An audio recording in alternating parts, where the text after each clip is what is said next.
Hello everyone, Radhe Radhe, good morning. कैसे हैं आप लोग? आई होप कि सभी बहुत ही अच्छे होंगे, स्वस्थ होंगे, मस्त होंगे। मैं भी ठीक ठाक हूँ। स्वागत है आप सभी का आपके अपने चैनल आशी राशि व्लॉग्स में। मैं हूँ रुचि। तो दिन है आज सोमवार और सुबह के लगभग बज चुके हैं 7:45। आज ना बच्चों का फर्स्ट ड्यूटी था, तो दोनों को ही मैं स्कूल छोड़ के आ गई थी। और बच्चों को छोड़ के आते आते ही मतलब 7:35 तो हो जाते हैं। उसके बाद 10 मिनट ना मैं बैठ जाती हूँ, पानी वगैरह पीती हूँ, क्योंकि सुबह का जो टाइम होता है ना, जब तक कि बच्चे स्कूल जाते हैं, बहुत ज़्यादा मतलब भाग दौड़ वाला होता है।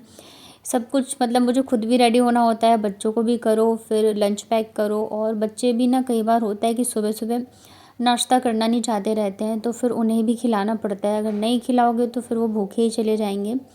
और सबसे बड़ा टास्क तो मुझे ये लगता है कि खुद रेडी होना पड़ता है, ख़ास करके तब जब मैंने टी शर्ट वगैरह डाली हुई हो, तो फिर मुझे सूट चेंज करके जाना पड़ता है, तो काफ़ी सारा टाइम लग जाता है। तो इस वजह से जब बच्चों को छोड़ के आती हूँ, तो मैं कम से कम 5-10 मिनट तो बैठ के पानी वगैरह पीती हूँ, तब जाके वापस से मैं काम में लग जाती हूँ। क्योंकि अगर ज़्यादा लंबे देर का ब्रेक लूँगी ना, तो फिर जो है ना आलस आने लगता है, और मतलब काम जो है फिर लेट हो जाता है। तो इस वजह से फिर मैं तुरंत ही लग जाती हूँ कामों में। तो सबसे पहले तो मैं बेड को ही ठीक ठाक करती हूँ। वैसे तो साफ़ ही रहता है, क्योंकि रात को झाड़ के सोते हैं और बच्चे सुबह उठ के फिर चले ही जाते हैं। और साथ ही मैंने तीनों साइड से अच्छे से दबा रखा है ना, तो बेडशीट ख़राब भी नहीं होती है जल्दी। बस थोड़ा सा ठीक ठाक करके तकिए वगैरह लगा दिए थे और झाड़ दिया था मैंने। उसके बाद ना ये जो बच्चों के टेडी है, ये सारे जो है इनके टेंट हाउस में पड़े हुए थे, तो सारा उठा के मैं लेके आई और भी लगाया है। आएंगे तो फिर वापस उधर ही मिलेंगे या तो रूम में इधर उधर बिखरे रहते हैं, लेकिन फिर भी लगा देती हूँ, क्योंकि जब तक बच्चे नहीं आते ना, तब तक तो कम से कम जो है घर साफ़ सुथरा रहना चाहिए। घर के जो हमारे काम होते हैं ना डेली के, जैसे कि बर्तन झाड़ू पोछा खाना पीना, इसके अलावा अगर बच्चे घर में छोटे हैं ना आपके, तो कई सारे ऐसे काम होते हैं जो कि एक्स्ट्रा हो जाते हैं। अब जैसे कि बच्चों के खिलौने वगैरह ही हो गए। और इसके अलावा ना जो बाबू है ना, उसकी क्या आदत है कि वो ना जब शाम को हम छत पे जाते हैं, तो वो क्या करती है ना, अब एक तो छत पे टिकते नहीं है, बार बार नीचे आएंगे रूम में, फिर ऊपर जाएंगे, फिर आएंगे ऊपर जाएंगे। तो वो जितनी बार छत पे जाती है ना, उतनी बार ही वो उसके जितने भी स्लीपर हैं, सैंडल है, जूते हैं, सारे ही जो हम मतलब छत के ऊपर वाले उसमें रखा हुआ है ना मैंने सूरक, तो उसमें से निकाल निकाल के पहनती है और सारे ला ला के नीचे रूम में मतलब कर देगी, या तो फिर बाहर कर देती है। तो डेली ना मुझे उसे भी वापस से लगाना पड़ता है। इसके अलावा भी कई सारे ऐसे काम हैं जो कि बच्चे फैला देते हैं और एक्स्ट्रा हो जाते हैं। समेटते समेटते छोटे छोटे कामों से ही ना बहुत सारी मतलब बहुत सारा काम जो है बढ़ जाता है।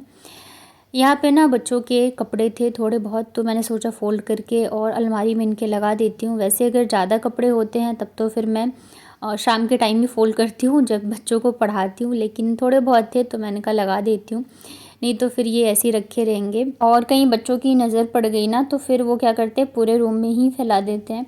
मतलब उनके मूड के ऊपर डिपेंड करता है। अगर उन्हें कभी मन करेगा ना खेलने का, तो फिर वो कपड़ों से ही खेलते रहते हैं। तो इस वजह से मैंने सोचा कि लगा ही देती हूँ, नहीं तो फिर ये खामखा शाम तक पड़े रहेंगे। और आप लोगों के कई सारे कमेंट आ रहे हैं कि रूम टूर कराओ, रूम टूर कराओ।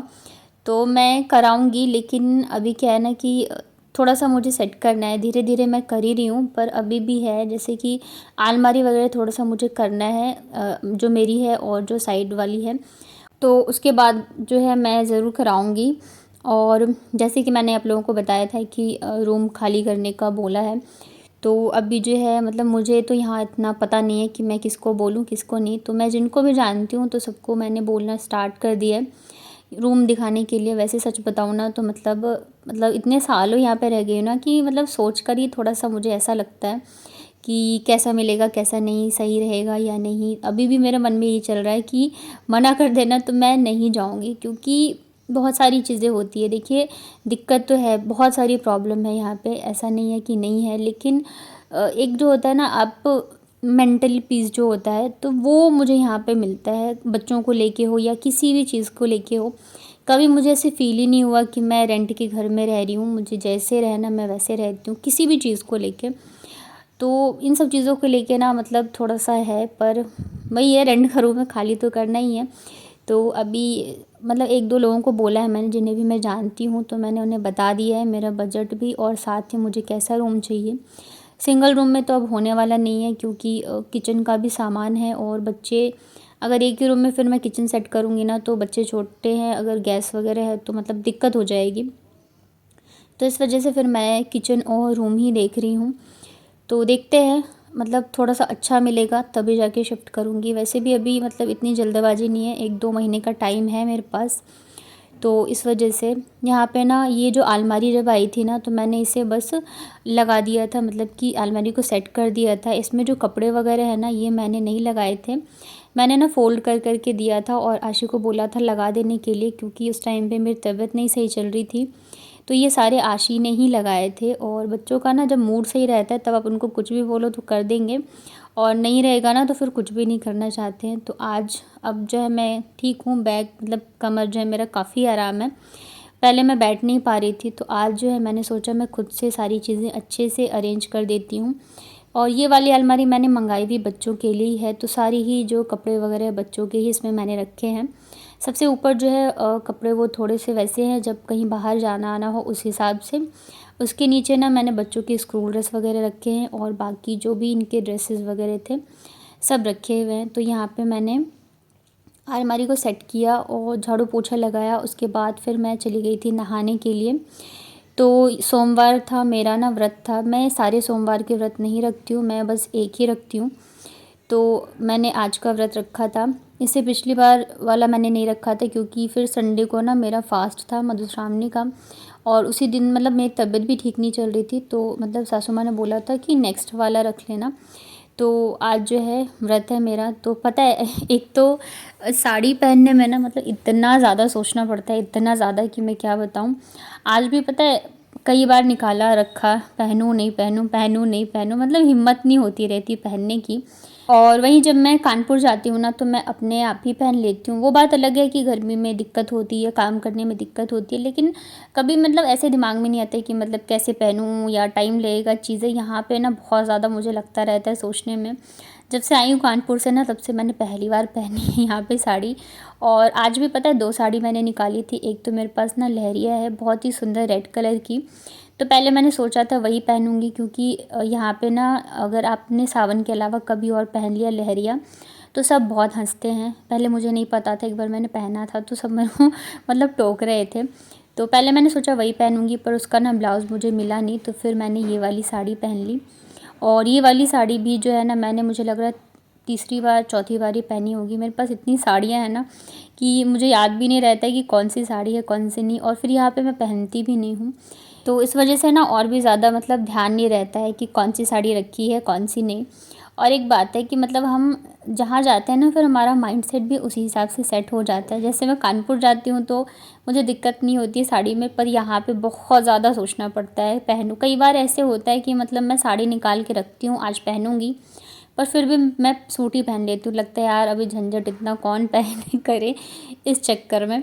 आप लोगों के साथ भी ऐसा होता हो तो बताना, मेरे साथ तो बहुत बार ऐसे होता है।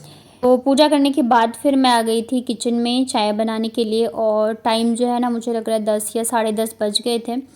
बाल धोने थे, तो फिर बाथरूम भी मुझे अच्छे से क्लीन करना रहता है, और काम भी बहुत सारे हो जाते हैं, तो 10 10:30 तो बज ही जाते हैं।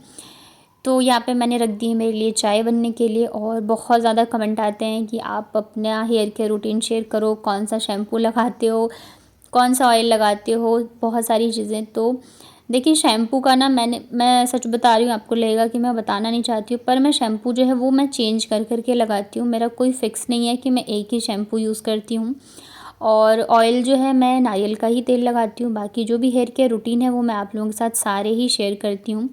देखिए मेन चीज़ ये होती है ना कि आपको जब हेयर केयर करते हो, स्किन केयर करते हो, तभी जाके आपके चाहे वो बाल हो, स्किन हो या हेल्थ हो, तभी वो अच्छे होते हैं। तो थोड़ा सा टाइम निकाल के आपको करना होगा, तभी जाके बाल आपके अच्छे होंगे। मेरे भी पहले बाल बहुत ज़्यादा रफ थे, अभी धीरे धीरे करके जो है इतने पे आए हैं, बट अभी फिर से जो है काफ़ी ज़्यादा झड़ने लग गए हैं, क्योंकि अब मैं वापस से नहीं कर रही हूँ कुछ भी।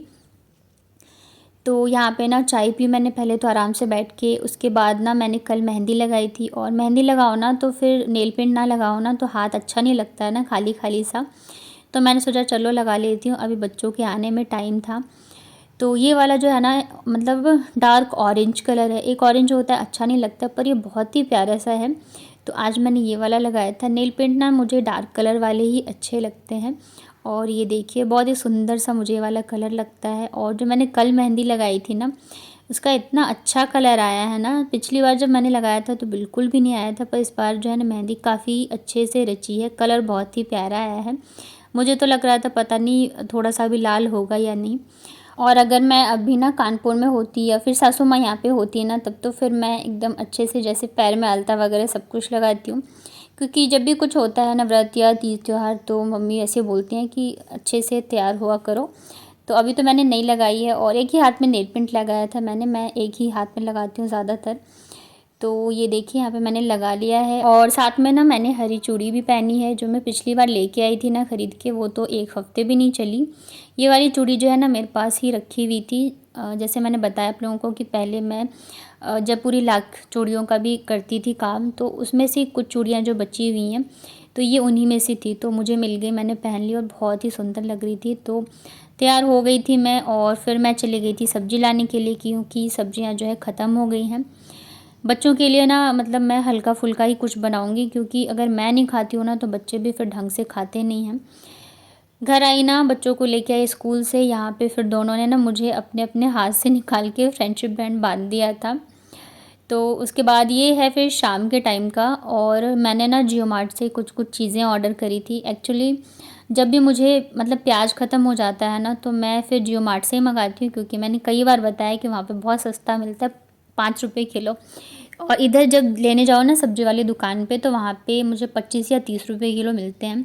तो मैं क्या करती हूँ ना कि दूध और सामान वगैरह भी मंगा लेती हूँ उसके साथ ही, तो प्याज भी आ जाता है। पर इस बार जो है ना मेरे साथ धोखा हो गया, मतलब दूध और जो भी चीज़ें मैंने मंगाई थी तो सारी चीज़ें आ गई, और प्याज जो है भेजा ही नहीं। तो मैं तो इतना गुस्सा आ रहा था ना कि जिस चीज़ की वजह से मैंने मंगाया वही नहीं भेजा। तो अभी क्या कर सकते हैं, कोई बात नहीं, वापस से मैं ऑर्डर करूँगी। यहाँ पे ना फिर मैं लग गई थी रात के खाने की तैयारी में। पहले तो मैंने बच्चों को थोड़ी देर पढ़ाया, शाम की पूजा वगैरह की, उसके बाद फिर मैं आई थी यहाँ पे खाना बनाने के लिए। तो हमारे में तो सोमवार के व्रत में खाना खाते हैं, नमक खाते हैं, पर कई जगह है नहीं खाते हैं। जैसे मेरी फ्रेंड है तो वो भी व्रत रखती है, तो वो नमक नहीं खाते हैं, मतलब नहीं खाती है। आप लोग खाते हो या नहीं बताना कमेंट में। मैं तो खाती हूँ। तो बस ये होता है कि प्याज लहसुन वगैरह नहीं डलता है, ये तो जाहिर सी बात है, व्रत वगैरह में नहीं डलता है। तो यहाँ पे ना फिर मैं आज जो है आलू गोभी की सब्ज़ी बना रही हूँ। काफ़ी दिनों बाद जो है मैं गोभी लेके आई थी, क्योंकि समझ में नहीं आता रहता है सब्ज़ी में क्या लूँ क्या नहीं लूँ। तो पहले ना तेल में मैंने अच्छे से गोभी और आलू को फ्राई कर लिया है, और इसको मैंने ऐसे साइड कर दिया, निकाला नहीं। और इसमें मैं डाल देती हूँ तड़के के लिए जीरा, और साथ में ना मैं यहाँ पे अदरक को कद्दूकस करके डालूँगी। यहाँ पे ना आप हींग भी डाल सकते हैं, मैं भूल गई थी। और फिर अदरक और जीरे के साथ में ना हम थोड़ा सा आलू को फ्राई कर लेते हैं। आलू जो है, आलू और गोभी पहले से ही फ्राई हो रखे हैं, और 50 से 60% ऑलरेडी पक चुके हैं। तो अब हम इसमें डालेंगे मसाले। मसाले में मैं डाल रही हूँ पहले तो हल्दी पाउडर और थोड़ा सा लाल मिर्च पाउडर। एक बार ना किसी ने कमेंट किया था कि हल्दी ना थोड़ा आप कम डाला करो, तो हाँ ये मेरे से हो जाता है, मैं थोड़ा सा ज़्यादा हल्दी डालती हूँ। तो अभी कोशिश करूँगी धीरे धीरे कम हो जाए। उसके बाद यहाँ पे फिर मैंने धनिया पाउडर डाला था, थोड़ा सा पानी डाला है। बीच बीच में अगर किसी का कॉल आ जाए या कुछ ना, तो फिर जो है वीडियो मेरा बंद हो जाता है। तो पानी के साथ आलू और गोभी मसाले के साथ आलू गोभी को फ्राई कर लिया है। यहाँ पे एक टमाटर और आधी हरी मिर्च को मैंने चॉपर में चॉप कर लिया था। ऊपर से नमक डाल दिया है। मिर्च जो है ना मोटी वाली है, तो वो तीखी नहीं है, तो इस वजह से थोड़ा सा लाल मिर्च भी मैंने ज़्यादा डाल दिया था। और अभी टमाटर को ना हम अच्छे से फ्राई होने देते हैं। साथ में जो है सब्ज़ी भी देखिए यहाँ पे एकदम अच्छे से मसाले और टमाटर के साथ पक चुकी है। तो अब मैं इसमें डाल देती हूँ ग्रेवी के लिए पानी। दूसरी साइड ना मैंने चावल भी रख दिए थे बनने के लिए। दोनों बच्चे ना नीचे चले गए थे, और जब वापस आए ना तो खाना खा के आ गए थे। हाँ, पर इन्हें पता था कि आज मम्मी गुस्सा करेगी, तो ये कह रहे थे कि नहीं हमने नहीं खाया है, खाएंगे खाना। क्योंकि फिर मैं खाना अकेले के लिए ना फिर बनाने का मन नहीं करता है, तो बच्चे थोड़ा सा नीचे से भी खा के आ जाते हैं और थोड़ा ऊपर भी खा लेते हैं। सब्ज़ी बन गई थी, ऊपर से मैंने हरा धनिया डाल दिया है, चावल भी बन गया है। तो सब्ज़ी को फिर मैंने दूसरे बर्तन में निकाला, और वापस से मैंने कढ़ाई धोई, और फिर यहाँ पे मैंने बनाए थे पकौड़े। तो आलू और गोभी के बनाए थे। हमारे में मतलब ऐसा होता है ना कि जब तीज त्योहार या कुछ भी हो, व्रत वगैरह, तो पकौड़े बनाए जाते हैं। हम इसको तरुआ बोलते हैं। तो यहाँ पे मैंने आलू और गोभी दोनों के ही बनाए थे, बच्चों को बहुत ज़्यादा पसंद है। और ये रही हमारी आज की डिनर थाली, चावल, सब्जी और साथ में ये पकौड़े थे। कैसा लगा आपको मेरा आज का व्लॉग बताना कमेंट में। वीडियो अगर पसंद आया हो तो वीडियो को लाइक करिएगा, हाइप करिएगा। चैनल पे पहली बार आए हैं तो चैनल को कर लीजिएगा सब्सक्राइब।